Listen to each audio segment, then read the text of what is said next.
সীতাকুণ্ডের চন্দ্রনাথ পাহাড়ে মসজিদ নির্মাণকে কেন্দ্র করে আমাদের যে সমস্ত মুসলিম বুদ্ধিজীবী অতিমাত্রায় সুশীলতা দেখাচ্ছেন তাদেরকে তো কোনোদিন আমরা ভাগোয়া লাভ ট্র্যাপ নিয়ে কথা বলতে শুনি নাই। দর্শক, আপনি যদি আজকে প্রথম এই শব্দটি শুনে থাকেন তাহলে আপনি এটাও জেনে রাখুন যে আপনার বোন অথবা কোনো আপনার আত্মীয় স্বজনের মেয়েকে বাংলাদেশের হিন্দু যুবকেরা ভালোবাসার ফাঁদে ফেলে তাদের সাথে প্রেমের সম্পর্ক তৈরি করে, এরপর তাদের পেটে সন্তান জন্ম দেয়। এমনকি অনেক সময় ভালোবাসার কথা বলে তাদেরকে সীমান্ত পার করে ভারতে নিয়ে ভারতের পতিতালয়গুলোতে বিক্রি করে দিচ্ছে। বাংলাদেশে হিন্দুরা যেখানে সংখ্যালঘু, যেখানে পাশের দেশে ভারতের মুসলমানদের উপর চরম মাত্রায় নির্যাতন হচ্ছে, তারপরেও বাংলাদেশের মুসলমানরা চূড়ান্ত পর্যায়ের সহনশীলতা এবং ধৈর্য দেখাচ্ছে।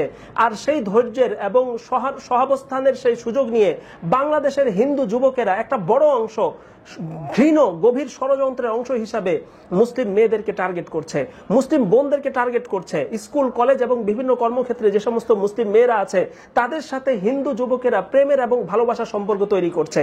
এরপর তাদেরকে গোপনে বা বিভিন্ন উপায়ে ভারতে নিয়ে ভারতের পতিতালয়গুলোতে বিক্রি করে দিচ্ছে। আমি এই মুহূর্তে স্ক্রিনে বিবিসি বাংলার একটি নিউজের সূত্র দেখানোর চেষ্টা করছি। মাত্র 5 দিন আগের ঘটনা যে বাংলাদেশের একটি মেয়েকে বাংলাদেশ থেকে ভারতে পাচার করে দেওয়া হয়েছে। তাকে কলকাতা, মুম্বাই এবং গুজরাটের বিভিন্ন জায়গায় গত কয়েক মাসে 224 বার ধর্ষণ করা হয়েছে একটা মেয়েকে। আপনি কল্পনা করতে পারেন এরকম ঘটনা বাংলাদেশে ঘটছে, এবং একটা নয়, দুইটা নয়, শত নয়, হাজার হাজার ঘটনা বাংলাদেশে ঘটছে। আপনি যদি ফেসবুকে সেভ আওয়ার সিস্টার্স নাম দিয়ে ফেসবুকের কিছু গ্রুপ আপনি সার্চ দেন, সেখানে আপনি বিস্তারিত তথ্য পাবেন কিভাবে দেশের টেকনাফ থেকে তেতুলিয়া প্রত্যেকটা জায়গায় বাংলাদেশের হিন্দুরা গভীর একটি ষড়যন্ত্রের অংশ হিসাবে ভারতের হিন্দুদের সাথে আতাত করে মুসলিম মেয়েদেরকে বাংলাদেশ থেকে পাচার করে দিচ্ছে। কোথায়? আমরা তো কোনোদিন বাংলাদেশে আজকে যারা সুশীলতা দেখাচ্ছেন সীতাকুণ্ডের মন্দির আর মসজিদ নিয়ে, আপনাকে তো কোনোদিন আপনার স্বজাতি মুসলিম জাতির পক্ষে কথা বলতে দেখি নাই। ভাগোয়া লাপট্রাপ নিয়ে আপনি কবে কথা বলেছেন? এবং বিশেষ করে বাংলাদেশের হিন্দু যারা, তাদের তো বাংলাদেশের মুসলমানদের প্রতি কৃতজ্ঞ থাকা দরকার ছিল।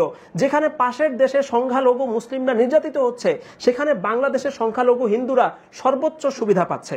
বাংলাদেশের হিন্দুদেরকে তো আমরা কোনোদিন দেখি নাই যে ভারতে যখন মুসলিম নির্যাতন হয় সেটার প্রতিবাদ করতে।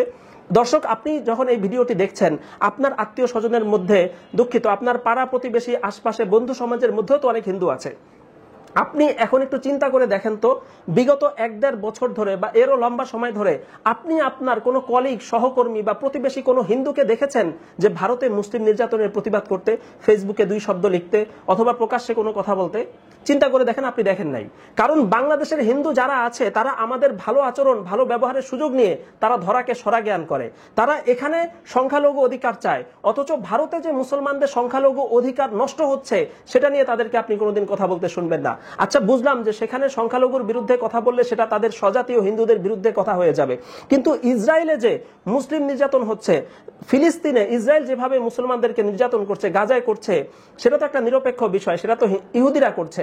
কিন্তু বাংলাদেশের হিন্দুদেরকে আপনি দেখেছেন? কয়জন হিন্দুকে আপনি দেখেছেন যে গাজায় মুসলিম নির্যাতনের বিরুদ্ধে কথা বলতে? চিন্তা করে দেখেন, আপনি দেখেন নাই। কারণ বাংলাদেশের হিন্দু যারা আছে তাদের মধ্যে একটা বড় অংশ এমন যে শেখ হাসিনার আমলে তারা সুযোগ পেতে পেতে প্রশাসনের আগা থেকে গোড়া পর্যন্ত, পুলিশের আগা থেকে গোড়া পর্যন্ত, বাংলাদেশের সচিবালয়ে অন্তত 1000-এর উপরে সচিব আসে। কিছুদিন আগে ফেসবুকে এদের বিস্তারিত তালিকা সহ প্রকাশ পেয়েছে যে বাংলাদেশের সচিবালয়ে শত নয়, হাজারের উপরে হিন্দু সচিব কাজ করছে।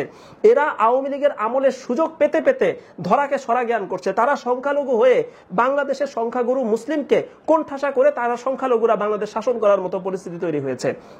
আজকে সীতাকুণ্ড পাহাড়ের সেই চূড়ায় অথবা সেখানে আশপাশে কোথায় কোন ইকো পার্কে একটা মসজিদ নির্মাণের আলাপ হয়েছে, সেটা নিয়ে সারা ফেসবুক তুল কালাম হয়ে গেছে।